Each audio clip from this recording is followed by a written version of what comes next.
기도에 대해서 계속 공부하겠습니다. 오늘하고 다음 시간까지만 이제 해서 기도에 관한 성경 공부는 마무리를 하겠습니다. 기도 그러면 이제 기도와 또 간구와 중보와 감사를 넘치게 하라고 이렇게 이제 말씀하시는데, 뭐 이제 간구라고 하면은 우리가 공급을 해달라고 주님께 요청하는 것이고, 기도는 구하고 찾고 두드리고 하는 이제 이런 것이라고 배웠는데, 사실 이런 이론이 중요하진 않습니다. 너무 이제 원칙에 이 준 원칙 이런 것들에 얽매이면 실전에서 능력을 발휘하지 못하는 것과 유사합니다. 너무 많은 규칙들은 오히려 하나님께 나아가는 데 방해가 됩니다. 그래서 이런 것들을 이제 탈피해서 실제로 기도를 할 때에는 어린아이와 같이 진솔한 자세로 하나님 앞에서 나가는 그런 태도를 가져야 합니다. 아이가 이런 것 몰라도 아버지 앞에 나가서 얘기할 때는 얘기하지 않습니까? 자신의 필요나 이런 것들을 그런 자세로 하나님 앞에 나가야 하는 것입니다. 그러니까 아무런 장애가 없습니다. 지식이 사실은 없더라도 예수님의 보혈의 능력을 의지하고 하나님 앞에 나아가면 그 인격을 가지신 주님하고 교제가 가능한 것입니다. 그러면 사실은 다 가르쳐 주십니다. 교만한 것이 끼어들 틈이 없다고 공부하지 않아도 사실은 그런 자세로 나아가면 교만한 마음이 사라져 버립니다. 겸손하고 강조하지 않아도 되는 것이죠. 또 하나님의 속성이 거룩한 분이시기 때문에 죄를 참아 숨기고 말을 할 수가 없습니다. 어린아이들이 여러분 아버지한테 무엇을 숨기고 말하는 거 보셨습니까? 아주 어린아이 4살, 5살 조금 이제 자아가 생기면 그때부터 죄를 알면 숨기지만 그전에는 숨기지 못합니다. 와서 그대로 얘기합니다. 아이들은. 그러니까 뭘 알고 싶은 사람들은 그 아이에게 물어보지 않습니까? 거기서 무슨 말을 했어? 하면 아이는 그대로 얘기합니다. 그러니까 사실은 몰라도 이론적인 것들을 진지한 자세로 하나님 앞에 나갔으면 교만이라든지 또 죄를 숨기는 것이라든지 이런 것들은 사실은 사라져 버리는 것입니다. 세상의 전투도 마찬가지입니다. 어떤 뭐 장교들이 이 준 원칙 이런 전술의 원칙들을 계속 강조만 하고 실전에 나가면 어떻게 되겠습니까? 백전백패합니다. 배웠으면 이제 실전에서는 그 상황에 맞게 적응을 해야 하는 것입니다. 학자들은 교실에 있지 않습니까? 그 전투하는 군인들은 야전에 있는 것이고, 우리도 학자처럼 공부를 하더라도 기도 생활은 군인처럼 이렇게 해야 합니다. 이론에 얽매이지 말고. 왜냐하면 그리스도인의 삶이 기도로 사는 것이기 때문에 그렇습니다. 다른 종교인들하고는 다릅니다. 매일 기도하라, 항상 기도하라는 말의 의미는 그리스도는 기도의 능력으로 그렇게 사는 것입니다. 실제 내 삶에 적용하기 위해서는 골방에서 각자에게 맡겨진 그 전선에서 기도로 우선 싸워서 승리해야 하는 것입니다. 이론이 많이 알고 잘 모르고 이런 것은 두 번째 문제입니다. 부족한 것이 없는 아버지가 있으면 그 아버지는 어떻게 하겠습니까? 아이에게 필요한 것이 있으면 채워주지 않습니까? 악한 아버지라도 그렇게 합니다. 보십시오. TV에 보면 악한 아버지들. 그런데 자기 아들에게는 잘하지 않습니까? 왜냐하면 핏줄이 그렇게 땡기지 않습니까? 악한 아버지들이라도 자기 아들한테는 잘해주는 것입니다. 그렇다면 우주에서 가장 선한 아버지께서는 어떻게 그분의 자녀를 대해주시겠습니까? 자신의 필요상 자녀들이 무엇을 구하는데 가장 선한 아버지께서 모른 척하고 외면하시겠습니까? 이게 로마서를 한번 보겠습니다. 로마서 8장을 한번 보겠습니다. 이제 바른 성경을 가지고 바른 교리 위에 있는 그리스도인에게 하는 말입니다. 변개된 성경으로 마귀적인 교리 위에 서 있는 사람들은 해당 사항이 없습니다. 로마서 8장 32절을 보시면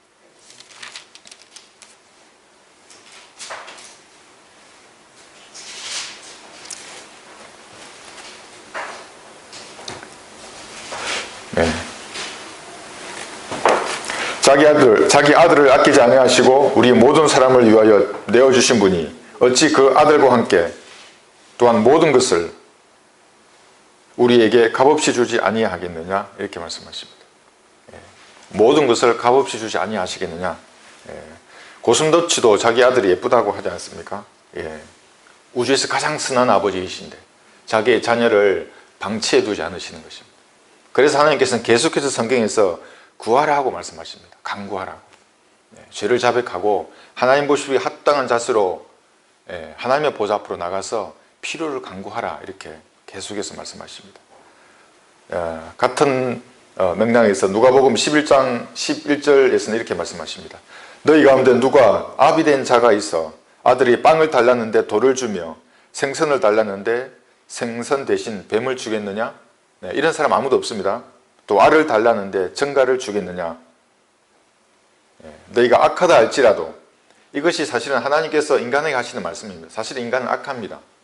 본인은 선하다고 할지 몰라도 너희가 악하다 할지라도 너희 자녀에게 좋은 선물을 줄 알거든. 하물며 하나님께서 눈물로 간구하는 자녀들의 소원을 들어주지 아니하시겠습니까? 한 단어도 놓치지 않고 주님께서 들으십니다. 그러한 조건만 맞으면 주님은 주님의 방법으로 주님의 때에 반드시 응답하시는 것입니다. 이것이 그리스도인들이 가지고 있는 기본적인 믿음입니다. 우리의 작은 고난, 또 마음속의 고통에 주님께서는 공감하시는 것입니다. 동정하시고, 여러분의 마음을 토했을 때 그렇게 하시는 겁니다. 그것을 해결하기 위해서 주님이 관심을 가지고 지켜보시는 겁니다. 우주의 창조주께서. 왜냐하면 우리는 하나님의 자녀이고 하나님이 우리의 아버지이기 때문에 그렇습니다. 하나님의 아버지이십니다. 하나님은 무한하신과 동시에, 무한하시죠. 우주 전체를, 이 시공간을 창조하신 분이신데, 그리고 동시에 극소의 하나님입니다. 아주 디테일하십니다. 우리의 세포, 재생 주기에까지 관심을 가지고 있으신 그분인 것입니다. 그래서 이 빙산을, 거대한 빙산을 파괴하는 그런 위험 있는 분이기도 하신가 동시에 새끼 여우의 울음소리와 눈 속에 숨어있는 나그네지의 한숨에도 주님은 귀를 기울이신다고 말씀하시는 것입니다. 그런데 하물며 자신의 피로 사신 자녀들의 절망이나 필요에 대해서 아무런 조치를 해주지 않으신다면 선한 아버지가 아니십니다. 하나님 우리의 경배와 찬양과 존귀를 받으시기에 합당한 분이 아닌 겁니다. 그러나 하나님 합당하십니다. 왜냐하면 너희의 머리카락까지도 다 세워두었느니라고 말씀하고 있습니다. 참새 5마리가 두 아사리온에 팔리는 것이 아니냐? 그러나 그중 한 마리도 하나님 앞에서는 잊혀지지 않는다고 말씀하셨습니다. 그런데 우리를 잊어버리시겠습니까? 너희가 구하기 전에 너희 아버지께서는 너희가 무엇을 필요로 하는지 아십니다. 마태복음 6장 8절에서 그렇게 말씀하십니다. 그러니까 아시기 때문에 구하라 그러는 겁니다. 아뢰라고. 하나님은 물론 여러분의 마음을 다 아십니다. 그런데 말로 아뢰는 겁니다. 하나님하고. 이게 주님하고 교제하는 겁니다. 이것이. 신격을 가지신 하나님하고 인격을 가진 여러분이 교제하는 겁니다. 하나님의 셋째 하늘에도 계신데 여러분의 몸 안에도 계십니다. 그분하고 교제하는 겁니다. 골방에서 높여드리는 것이고. 그래서 하나님은 너무 대단한 일이어서 하나님의 능력을 뛰어넘는 일이 없는 것입니다. 우리가 보는 일상 가운데서의 일이 너무 대단해. 어떻게 이걸 하나님께서 하실 수 있을까? 그런 일이 없습니다. 너무 사소해서 하나님의 사랑이 미치지 못할 일도 없는 것입니다. 그래서 무한의 하나님은 극소의 하나님이라고 이렇게 말씀하시는 거예요. 기도가 자신에게 의미하는 바가 무엇인지 이렇게 물었을 때에 메리 슬레스라는 자매는 이렇게 썼습니다. 내 삶은 매일 몇 시간 적어 내려간 기도의 응답에 관한 긴 기록입니다. 그 기도는 실수와 위험의 회피, 복음을 향한 정오를 진정시키는 일, 정확히 필요한 시간에 양식을 공급받는 일, 그리고 기도는 나의 보잘것없는 헌신을 위해서 필요한 모든 것들을 구하는 것입니다. 때때로 경탄에 차올라 지극한 경외심으로 간증하건대 나는 하나님께서 기도에 응답하신다는 것을 믿습니다. 나는 하나님께서 내 기도에 응답하심을 알고 있습니다. 이것이 그리스도인이 기도에 관해서 가져야 할 자세인 것입니다. 사실 이것은 무서운 말입니다. 전능하신 하나님 앞에 자기의 필요를 얘기하는 겁니다. 그래서 우리가 그리스도인들에게는 결례하지 말라는 게 이런 이유입니다. 뭐라고 하나님께 말씀드릴지 알 수 없습니다. 결례하지 말아야 합니다. 죄인들도 그리스도인에게 결례하는 것이 무슨 일인지는 사실 잘 모릅니다. 그 사람들이. 하나님 반드시 갚아주십니다. 그런 일에 대해서. 그래서 우리의 기도 생활에 원준칙 같은 것들, 지식을 습득하는 것에서 그칠 것이 아니라 그것을 가지고 이제 실전에서 경험해야 합니다. 실제 기도 생활을 통해서 응답하시는 하나님이심을 경험해서 알아야 하는 것입니다. 군인도 마찬가지입니다. 실전 경험이 없는 군인들은 실제 상황에 만나면 두려워합니다. 이 떨려서 발걸음이 제대로 떨어지지 않습니다. 저도 이런 경험을 했습니다. 이게 속에서 나가지가 않습니다. 앞으로 그냥 주저앉고 싶고 근데 그런 몇 번 경험을 하고 나면 이제 두려움이 없어지기 때문에 자기가 가지고 있는 전투력이 발휘가 되는 겁니다. 기도도 마찬가지입니다. 마귀의 세력이 두려우면 발도 떼지 못합니다. 제가 말씀드렸지 않습니까? 이 벽을 짚고 움직이지를 못했다고. 처음 20년 전에 처음 그리스도로 나갈 때 다리가 떨려서 못 움직입니다. 그런데 이제 기도로 하나님으로부터 그런 마귀의 세력이 차단당하는 것을 내가 한 번 딱 느끼면 그 다음에는 경험하면 기도하고 나가는 겁니다. 삶의 난간도 마찬가지입니다. 아, 이 문제가 하나님께서 해결해 주시는구나. 한 번, 두 번 경험해 보면 이제 경험이 쌓입니다. 그러면 그리스도의 군사로서 능력 있는 기도를 아버지 앞에 드릴 수가 있습니다. 그런데 그렇다고 해서 우리의 모든 간구를 주님께서 그대로 들어주시는가? 네, 그렇지는 않습니다. 그렇게 되면 세상이 어떻게 되겠습니까? 우리가 육신적인 상태일 때도 있고 죄에 연루된 상태일 때도 있고 그런 상태에서 만약에 드리는 기도를 주님이 다 들어줘 버리시면 세상이 어떻게 되겠습니까? 그래서 기도는 하나님의 뜻 안에서 간구해야 하는 것입니다. 하나님의 뜻을 성취하기 위해서 드리는 기도입니다. 그래서 어떤 때는 어떤 기도는 응답되지 않는 것이 하나님의 응답입니다. 그것을 알면 기도의 제목을 바꾸는 것입니다. 그러면 이제 자기가 변화됩니다. 기도를 하는 것을 통해서. 그래서 유익한 것입니다. 기도는 어떤 형태든지 하나님의 침묵도 기도의 응답입니다. 저는 이제 목회가 아니라 다른 일을 위해서 2년간 기도했던 적이 있습니다. 하나님 그거 들어주셨으면 저는 지금 다른 일을 하고 있을 겁니다. 그래서 하나님 앞에서 간구할 때는 기도를 응답하는 하시는 여러 가지 조건들을 한번 점검해 보는 것입니다. 무엇인가 숨겨놓고 하나님 앞에 나가서지 않는가? 무엇인가 숨겨놓고. 그럼 자신도 말하기 어렵고 하나님께서 그 부분에 조명을 비춰주기를 본인이 싫어하게 되면 그럼 벽 가운데서 기도를 드리게 되는 것입니다. 생각해 보는 것입니다. 근데 이런 조건들이 생각나지 않으면 하나님의 속성을 가만히 생각해 봐도 됩니다. 그러면 이 이론들을 사실 배울 필요가 없습니다. 다 나와 있습니다. 근데 하나님의 속성을 모르면 어떻게 되겠습니까? 성경에 나와 있는 하나님의 속성을. 그러면 이제 허공에다 말하게 되는 겁니다. 방언을 하면서 기도한다? 여러분 그거 어떻게 생각하십니까? 방언은 마귀가 이 발성기관을 장악한 겁니다. 그런 상태에서 기도를 한다? 이제 방언 기도 끝나고 그 다음에는 뭔가 진짜 필요한 것이 있어서 또 한국어로 이렇게 주님 앞에 기도를 드리면 주님 들으시겠습니까? 듣지 않습니다. 그러니까 요행으로 어떤 일이 이루어진 것을 하나님의 응답이라고 그 사람들 말하는 것입니다. 그렇게 마귀의 교리와 성별해야 됩니다. 그런데 성경을 모르면 그래서 기도가 어려운 것입니다. 말씀으로 충만해야 기도도 하나님이 들으시는 능력 있는 기도가 되는 것입니다. 그래서 거룩하심, 그래서 죄를 자백해서 버리는 것이고 하나님은 교만한 자를 대적하시기 때문에 교만하지 않는 것입니다. 돈을 사랑하는 것이 모든 악의 뿌리이기 때문에 필요를 구하는 겁니다. 사치를 구하는 것이 아니고 그 다음에 감사를 넘치게 하는 이런 자세가 자동으로 나옵니다. 근데 이런 것에 더해서 요한 1서를 한번 보겠습니다. 3장을 보시면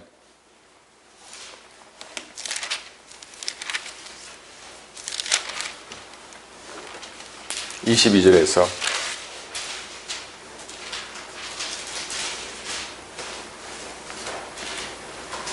요한 1서 3장 22절 무엇이든지 요한 1서 3장 22절입니다.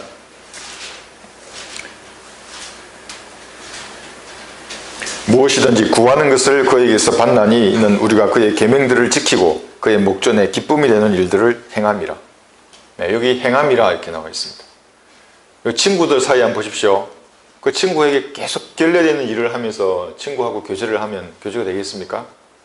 이제 그렇게 되면 절교되는 거죠. 부부 사이도 마찬가지입니다. 싫어하는 것을 계속하면 어떻게 되겠습니까? 대화가 단절됩니다. 이제 하나님하고 사이도 마찬가지입니다. 하나님이 싫어하시는 그러한 속성들을 계속 자기가 행하면서도 주님 앞에 나가서 간구한다. 주님 들으시지 않는 것이죠. 이런 자세, 기쁨이 되는 일들을 행함이라. 이런 자세로 아버지 앞에 나아가면 이 단어가 주체하지 못할 만큼 이제 쏟아져 나옵니다. 녹음을 해두고 싶을 만큼. 왜냐하면 성령께서 기도를 도와주시기 때문에 그렇습니다. 그런 기도는 반드시 응답이 됩니다. 그래서 이것이 간구에 대해서 제가 우선 한 말씀 드렸고요. 이제 오늘은 지난 시간에 이어서 조주신앙에 나와 있는 기도에 대해서 계속 한번 공부를 해보겠습니다.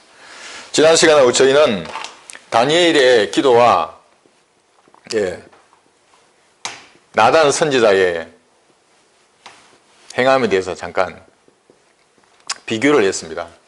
여러분 다니엘 지금 6장에 나와 있는 사자굴에 던져진 다니엘의 기도 이걸 가지고 이제 어떤 분들이 왜 너희 성경들을 믿는 목회자들은 다니엘처럼 기도만 해야지 왜 악한 정치나 그들 정책에 대해서 책망을 하느냐 이렇게 이제 말씀하시는 분들이 있어서 제가 성경을 좀 이렇게 보는 시각을 넓혀라 이렇게 얘기한 겁니다. 넓히라고. 항상 대관하지 않습니까? 큰 개념을 먼저 보는 겁니다.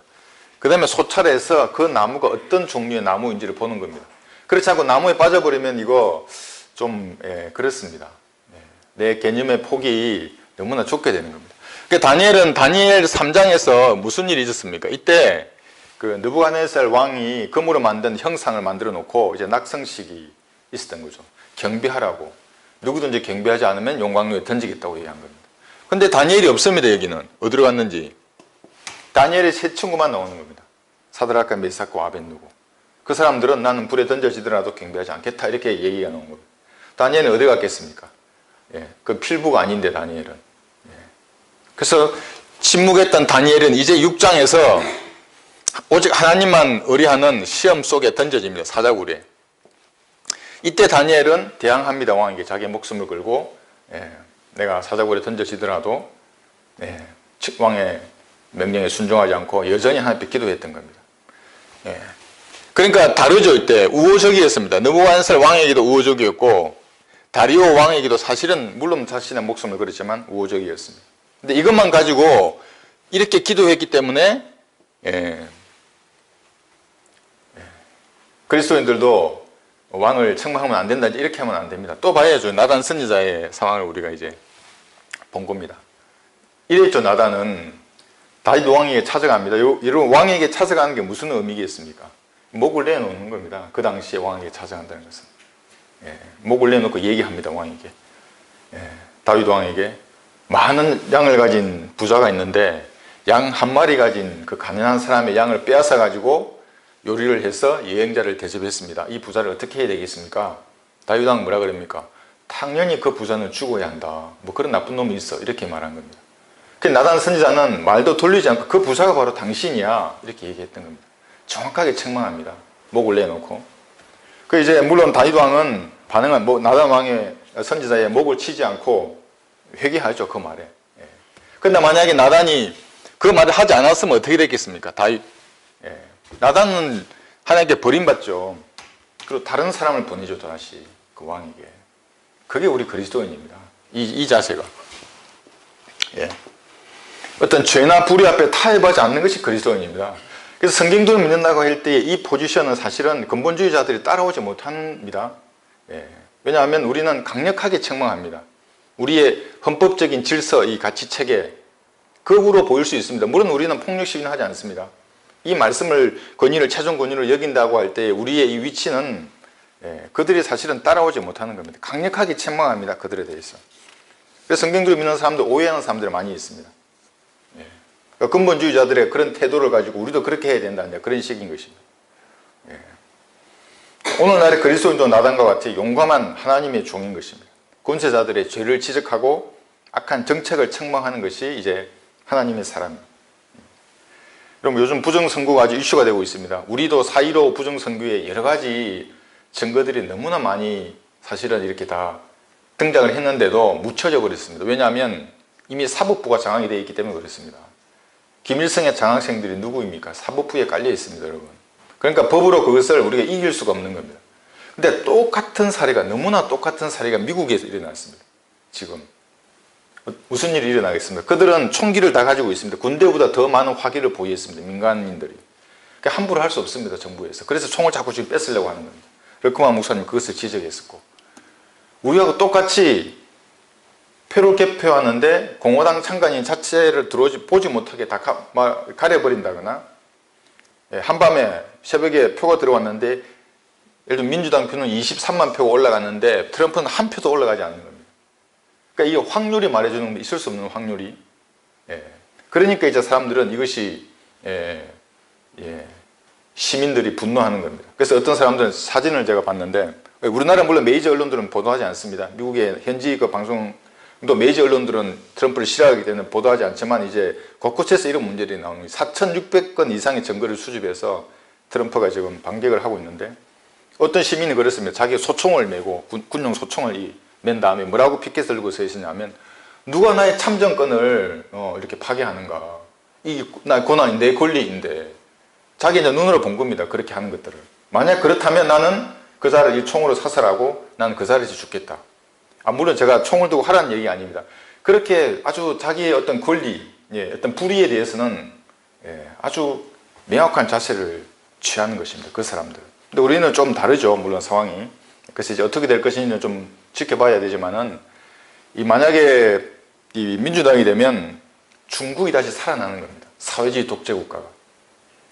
지금도 얼마나 전 세계가 중국의 돈으로 사실 매수된 그런 개인들, 매수된 언론들, 많은 단체들이 그렇게 되어 있다가 이제 트럼프가 반격을 통해서 다 이제 부수고 있는데 지금 이런 상황이 일어나고 있는 것입니다. 기도하면서 저도 쳐다보고 있습니다. 만약에 트럼프가 승리하면 우리에게 정말 4년의 시간이 더 주어질 것입니다. 복음을 전파하고 진리를 마음대로 외칠 수 있는 이런 환경들이. 근데 만약에 그렇지 못하면 정말 심각한 상황이 다가올 것입니다. 그래서 강단은 어떤 경우에서도 정의를 외치는 곳입니다. 사람의 귀를 간지럽히는 인문학 강의, 심리학 강의 이런 것들은 정말 그 사람에게 가서 배우는 겁니다. 강단은 그런 말을 하는 것이 아닙니다. 인문학 강좌를 즐기는 사람들을 성경에는 뭐라 그러냐면 귀를 가렵게 해주는 그런 설교자를 찾아서 다니는 겁니다. 그런 사람들 많습니다. 유튜브에 보면. 정말 말을 잘하는 사람들. 그럼 나단 선자와 어떤 그런 담대함은 어디서 나오는가? 저녁과 아침과 정오에 기도할 때 하나님께서 주시는 것입니다. 바른 말씀, 바른 교류 위에 서 있는 사람에게. 마귀의 교류에 서 있는 사람 말고 바른 교류 위에 서 있는 사람이 기도하면 무서운 힘을 발휘하는 것입니다. 그런 사람의 믿음을 세상은 감당할 수가 없습니다. 하나님의 빛으로 충만되어 있는 그런 사람들을 말하는 것입니다. 여러분의 기도 생활은 어떻습니까? 여러분 기도 노트가 있으십니까? 저의 헌신을 잠깐 돌아보면 항상 아침에 일어나서 기도하는 것에서 시작했습니다. 참된 헌신이었습니다. 전투복으로 갈아입고 수의로 갈아입는 겁니다. 전투복은 삶과 죽음에 대해서 초연한 겁니다.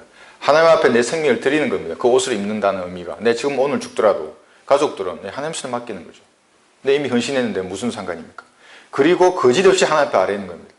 그러면 하나님 쏟아부어 주십니다. 정말. 제가 그것을 알았기 때문에 항상 헌신하면 기도 노트부터 챙기는 겁니다. 이렇게. 하나님 앞에 양심의 거리낌 없이 내가 구할 수 있는 그런 것들 조목조목 점어서 아뢰는 것입니다. 살고 죽는 것에 연연해서 자기 이익을 위해서 기도한다 그러면 군인이 아니죠. 그러면 자기 유익을 위해서 뭐 이걸 주세요 저걸 주세요. 가만히 보면 정욕에 쓰려는 것도 있습니다. 하나님 어떻게 보시겠습니까? 그렇게 기도하는 그리스도인들에 대해서 하나님의 뜻에 합당한 것을 우선 구하는 겁니다. 그래서 계속해서 하나님의 의를 구하라. 먼저 하나님의 의를 구하라. 그래 하면 다 들어준다고 하는데 이제 이렇게 바뀌어버리면 어렵습니다. 그래, 군인답게 하나님의 일을 우선해서 그렇게 구하는 것에서 시작하는 것입니다. 우리의 믿음이 아니라 기도에 대해서 지금 말씀드리고 있습니다. 기도 생활하는 것. 주님께서 자신의 필요를 말씀드리고 주님께서 응답하시는 그 주님과의 교제가 원만한지 한번 저희가 점검해 보아야 하겠습니다. 기도의 제목들 이제 다양한 제목들이 있을 텐데 우선 어떤 것을 제일 먼저 기도해야 하겠습니까? 어떤 사람은 입는 거, 먹는 거, 의식주에 대해서 이제 먼저 이렇게 하시는 분들이 많지만 성경은 계시록 22장을 보겠습니다. 구원이나 어떤 치유를 위해서 기도하는 것이 아니라 계시록 22장 20절 마지막 기도입니다. 여기서 우리가 배우는 겁니다. 마지막에 이렇게 이것을 강조하셨구나. 기도에 대해서는. 그래서 우리도 우선순위를 정할 때는 이것을 우선 기도해야 하는구나. 계시록 22장 20절을 보시면 이런 일들을 증거하신 분이 말씀하시기를 반드시 내가 속히 오리라 하시니라. 아멘. 그러하옵니다. 주 예수여 오시옵소서. 재림을 위해서 우선 기도하는 겁니다. 우리의 기도 제목이 우선순위가 재림을 우선해서 기도하게 되면 다른 모든 기도 제목들이 바뀌어버립니다. 이게 순수한데 뭐 어떻게 사치를 위해서 기도하고 어떻게 교만하고 불평하고 어떻게 그런 일이 있을 수 있겠습니까? 예수님이 재림을 위해서 기도하는데. 그래서 우선 재림을 위해서 먼저 기도하는 겁니다. 주님 오십시오. 그러면 세상하고 끝나는 겁니다. 그럼 세상적인 기도를 할 수가 없습니다. 재림을 위해서 기도하는데 세상에서 잘 되기 위해서 무엇을 기도할 수 있겠습니까? 우선 그렇게 기도하는 겁니다. 물론 이제 아직 가족이 구원받지 못했기 때문에 조금 이따가 오십시오 이렇게 말할 수도 있겠죠. 그런데 가족을 위해서 기도하면 됩니다. 그러나 우선 제 이름을 위해서 기도하고 그 다음 것들을 구하는 것입니다. 그러면 위의 것을 구하게 되어 있습니다. 하나님의 사역을 위해서 우선 기도하게 되는 겁니다. 그 다음에 자신을 위해서 기도하는 것입니다. 그 다음에 이제 우리는 생활을 위해서 기도합니다. 생활. 우리 모두는 생활인입니다. 직장에서 생활해야 되고 학교에서 생활해야 되고 생활인입니다. 여러 가지 이제 시험적인 요소가 있습니다. 학생들은 공부해야 하는 스트레스, 시험에 합격해야 되고 또 미래에 대한 여러 가지 불안도 있고 그렇습니다. 직장도 마찬가지입니다. 다양한 그 시험과 주어가 있습니다. 근데 만약 패배하면 다윗과 골리앗 보십시오. 패배하면 어떻게 됐습니까? 골리앗은 참수를 당했습니다. 쓴맛이죠, 아주. 승리한 다윗은 골리앗의 목을 들고 승리의 기쁨에 취했던 것입니다. 영적인 것도 마찬가지입니다. 영적인 전투에서도. 생활 가운데서 우리가 영적으로 패배하면 이런 쓴맛을 보는 겁니다. 그래서 이 생활 가운데서 우리가 승리하도록 기도해야 합니다. 이게 빌립보서 2장을 한번 보겠습니다. 기도하지 않으면 어떻게 되겠습니까? 기도와 말씀으로부터 우리 생활 속에 빠져버리면 자연히 멀어지는데 그럼 내 행위가 하나님 보시기에 합당할 수가 없는 겁니다. 그래서 기도해야 합니다. 생활 가운데. 생활 전선에 뛰어들기 전에. 여기 빌립보서 2장 12절 보시면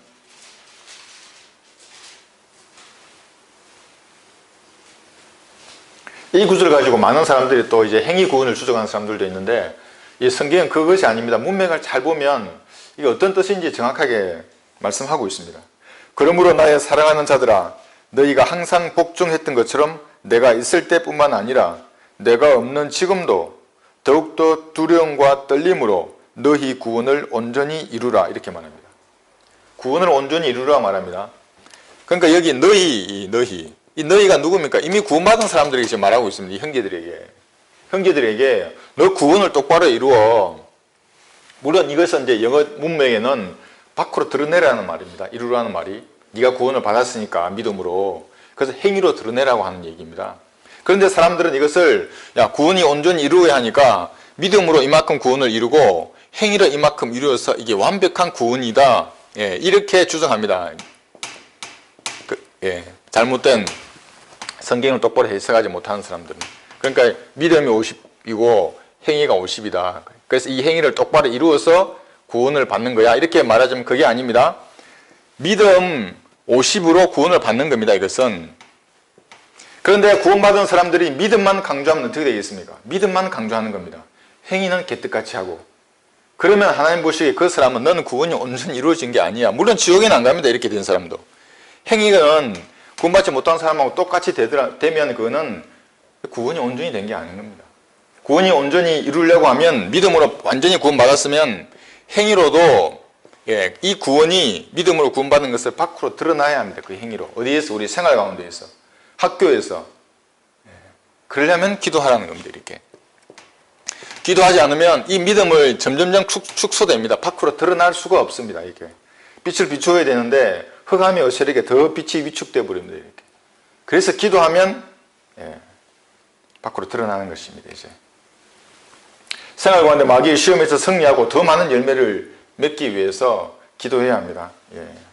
제가 이제 군대의 영화로 공격 준비 파괴 사격이라고 있습니다. 이제 우리가 골방에서 기도하고 생활 속을 뛰어들라고 그러면 이제 마귀도 첫 번째 골방에서 여러분이 승리했습니다. 이제 기도했기 때문에 진심으로 하나님 앞에 기도했습니다. 생활 전선으로 뛰어들면 2차 준비를 하는 겁니다. 마귀가. 그래 마귀가 이제 패배해서 이 생활 가운데 오늘 직장에서 무슨 일이 있지? 저 상사를 써야 되겠군. 저 부하를 써야 되겠군. 이렇게 해서 공격하는 겁니다. 그러니까 미리 기도하고 가야 됩니다. 그거 다 부셔버려야 됩니다. 그렇지 않으면 영적으로 어렵습니다. 생활 가운데서 우리가 기도해야 되고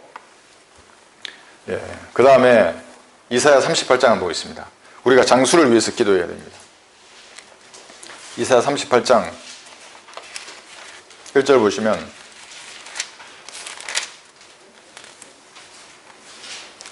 이사야 38장 1절에서 3절 보시면 어떤 사람들은 그렇게 묻습니다. 아니, 가늘고 길게 살아야 됩니까? 짧고 굵게 살아야 됩니까? 그렇게 묻습니다. 어떻게 살더라도 하나님의 일을 위해서 산다고 하는 그 목표만 변하지 않으면 됩니다. 짧게 살아도 그러면 됩니다. 길게 살아도 그렇게 하면 되고. 우리가 장수하려고 하는 이유는 뭐냐면 하나님의 일을 하기 위해서 주님 앞에 간구드리는 것입니다. 그 무렵에 히스기야가 병들어 죽게 되니 아모즈의 아들 선지자 이사야가 그에게 와서 말하기를 주가 이같이 말하노니 내 집을 치우라 내가 죽고 살지 못하리라 하더라. 보통 이렇게 되면 이제 사람들은 포기하죠. 암, 여러분, 폐암이나 췌장암, 사기, 두 개 암이 사기면 여러분 어떻게 하겠습니까? 의지로 이길 수 있겠습니까? 저한테 아마 그런 상황이 오면 내 짐 싸야겠네요. 내 집을 치우라 이렇게 했으니까. 보십시오. 그러자 히스기야가 자기 얼굴을 벽으로 돌리고 주께 기도하여 말하기를 오 주여 내가 간구하오니 내가 주 앞에서 진리 안에서와 온전한 마음으로 어떻게 행하였으며 또 주의 목전에서 어떻게 선한 일을 행하였는지 이제 기억하소서 하고 히스기야가 통곡하더라. 살려주시면 하나님의 일을 더 하겠습니다 하는 이런 자세로 장수를 위해서 기도하는 겁니다. 물론 그렇지 않고 주님 데려가시면 그것도 감사한 일이죠. 더 이상 이 세상의 수고와 짐으로부터 해방되는 거니까. 그러나 우리는 장수를 위해서 기도하는 것입니다. 목적이 다르죠. 세상 사람들은 장수하고 오래 사는 것에 최고의 가치로 여기지만 그리스도는 그렇지 않습니다. 내가 구원받았고 그러면 그런 어떤 병든 상태로 다른 사람의 도움을 필요로 하는 상태로 오래 살기를 원치 않습니다. 데려가 달라고 하나님 앞에 기도할 것입니다. 물론 제가 그런 상황이 오더라도 그렇게 할 것입니다. 그 다음에 병자를 위해서 기도해야 됩니다. 야고보서 5장을 보겠습니다. 지체들 가운데 질병 가운데 고통당하신 분이 있으면 꼭 기도해 주셔야 합니다. 야고보서 5장 14절 보시면 지난번에 제가 그 무릎에 통증 나았다는 얘기 제가 말씀드렸죠. 근 한 군대생활 할 전체 거의 한 3분의 2 이상 거의 20년 이상을 제가 한번 생각해 보시면 매일 극심한 것도 물론 이제 그때는 제가 이 근육이 발달해 있으니까 그런 통증에도 불구하고 잘 달렸었는데 어느 날 기도로 나왔습니다. 그것이 병자를 위해서 기도하는 겁니다. 그래서 하나님 반드시 고쳐주십니다. 여기 야고보서 5장 14절 보시면 너희 중에 병든 자가 있느냐? 그는 교회의 장로들을 청할 것이요 장로들은 주의 이름으로 그에게 기름을 붓고 그를 위하여 기도할지니 이렇게 말씀하십니다. 믿음의 기도는 병든 자를 구원하리니 주께서 그를 일으키시리라. 그가 죄들을 범했어도 그들을 용서해 주시리라. 그러므로 너희는 서로 잘못을 자백하고 치유를 위하여 서로 기도하라.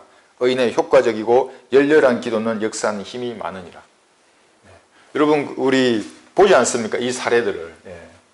이수원 목사님의 그 투병 생활을 여러분 보지 않습니까? 설교를 한번 들어보십시오. 더 쟁쟁해집니다. 그 목소리나 단어나 의력들이. 우리 질병도 마찬가지입니다. 하나님 앞에 말씀드리고 서로의 질병을 위해서 기도하는 것입니다. 마지막으로 한 구절만 더 보겠습니다. 야고보서 1장 5절입니다. 특히 이 구절은 학생들에게 제가 얘기해 주고 싶습니다. 물론 모든 일에 지혜가 필요하지만 하나님께서 그분의 자녀들에게 준다고 약속한 것 중에 하나가 이겁니다. 지혜를 주겠다고 네가 기도하면. 물론 기도하다가 이제 하나님께서 말씀하시죠. 그 어두운 부분을 밝혀줍니다. 버리라고. 버리면 됩니다. 그것들을. 그러면 지혜를 주시는 겁니다. 여기 1장 5절 보시면 너희 중에 누가 지혜가 부족하면 모든 사람에게 아낌없이 주시고 주실 뿐만 아니라 한번 보십시오. 꾸짖지도 아니하십니다. 꾸짖지 아니하시는 하나님께 구하라. 그러면 그분께서 주실 것이라. 오직 믿음으로 구하고 아무것도 의심하지 말라. 의심하는 자는 마치 바람에 밀려 요동하는 바다 물결과 같으니 이렇게 말씀하십니다. 그 지혜를 구하라고 하는 겁니다. 저는 이것을 너무나 잘 압니다. 제가 대학 생활을 할 때 이런 지혜를 주신 하나님을 너무나 많이 경험했습니다. 그러니까 이제 공부를 하면 일주일 정도 거의 잠을 못 자고 이렇게 기도하다가 시험장에 들어가기 한 30분 전에 이제 한적한 곳에서 기도합니다. 앉아서. 그러니까 눈을 감고 주님의 임재 속에 들어가서 기도하면 눈을 탁 뜨는 순간에 그 시냇가에 심겨진 나무처럼 푸르른 그게 그대로 느껴집니다. 그 지혜를 주신다는 것이. 그대로 쓰는 겁니다. 가서. 이거는 단순히 학생들에게 하는 얘기고 삶의 모든 부분에서 우리가 지혜가 필요하기 때문에 후히 주시고 꾸짖지 아니하시는 그분에게 구해서 여러분 지혜를 받아야 하는 것입니다. 그런데 왜 하나님께 이렇게 구하지 않겠습니까? 이렇게까지 약속을 하시는데도. 예. 왜냐하면 이런 기도의 틀, 여러분 배우셨죠 이게? 여기 기도가 있고 말씀이 있고 이 전능하신 하나님께서 계신데 이제 인간이 이렇게 나가려 그러면 빛을 비춰주십니다. 하나님께서. 내가 숨겨놓은 그 부분에 대해서 빛을 비춰주시기 때문에 이걸 버리기 싫은 사람은 기도 안 합니다. 이제 찔림을 주시기 때문에 이 지성소에 들어가서 하나님 앞에 1대1로 나가면 그 부분에 대해서 말씀하십니다. 하나님께서 그걸 버리라고 조용히 말씀하십니다. 들 때는. 그러니까 이게 너무 싫으니까 아예 기도 안 하고 그냥 묻혀서 가려고 하는 것입니다. 용감하게 가야 됩니다. 그래서 이것을 분투하라고 하는 겁니다. 싸움이라고 이것이. 전투라고 기도한다는 게. 가서 하나님이 빛을 비춰주시면 그대로 자백하고 아뢰는 것입니다. 그러면 아낌없이 주시고 꾸짖지 아니하시는 지혜를 우리가 받는 것입니다. 어린아기처럼 아버지 앞으로 나가서 이야기하는 것입니다. 어린아이처럼. 여러분 아이가 와서 어머니나 아버지에게 얘기할 때 어떻게 말합니까? 그 초롱초롱하고 그 부모를 신뢰하는 눈빛 여러분 보셨죠? 그런 눈빛으로 아버지 앞에 아뢰는 것입니다. 오늘 여기까지 하겠습니다.